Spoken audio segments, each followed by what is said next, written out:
Се почести се несреќите на планина, статистиката покажува дека нивниот број е со тенденција на пораст. Охридската служба која профункционира во 2002 година постојано е со полни рад за работа, но во последниве две интервенциите биле се почести. Од почетокот на оваа година досега службата интервенирала во 10 наврати. Спасувачите велат дека пријавените случаи најчесто биле поради густа магла, губење, обилни врнежи од дожд и снег, силен ветер, одрони на карпи, ниски или премногу високи температури, како и повреди при движење и скршеници. Пред едно 6-7 години бројката беше некаде околу 2 до 3 интервенции, што значи рапидно зголемување на бројот на несреќи. Буквално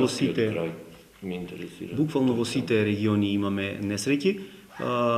Ако сакаме да ги поделиме по видот и природата на несреќите, на територија на општина Дебарца најмногу сме интервенирале кај локално население, особено во зимскиот период на годината. Во Струга е слична ситуацијата, освен на неколку интервенции каде што биле туристи во прашање, додека на Охридска територија имаме висок процент на интервенции кај странски туристи. За да се овозможи поголема безбедност, службата го промовираше и СОС бројот 13112, кој ќе биде активен во 2020 година, а деновиве општина Охрид, Дебарца и Певчани потпишаа и меморандум за соработка со кој ги дефинираа меѓусебните обврски за да може службата за спасување да продолжи да функционира и да се развива. Со овој меморандум остваруваме една заедничка соработка, ги дефинираме целите на таа една заедничка соработка и секако тука заедничките обврски и обврските што ние како општини и планинарската спасителна служба ќе ги има.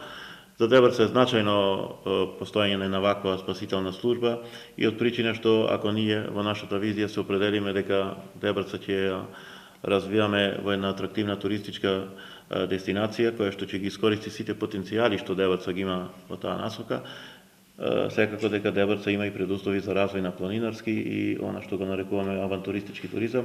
Планираме поголем развој на алтернативниот туризам и на Јабланица. Досега има само спасителна служба на Галичица функционираше во моментов. Јас и со Антонио инициирав да прошириме, да оформиме и еден спасителен центар на планината Јабланица, бидејќи исто како и Галичица и планината Јабланица има доста убави места за посета и доста можности за авантуристички туризам. По подпишување на меморандумот, следен чекор е освојување на декларација, но откако советниците од сите општини од овој регион ќе дадат зелено светло за подршка на планинската спасителна служба. Инаку засега во неа се ангажирани 15 спасувачи кои се искусни алпинисти, а дополнително се работи на обучување на околу 50 на лица по ИКАР стандардите, односно стандардите на Меѓународната унија за планинско спасување.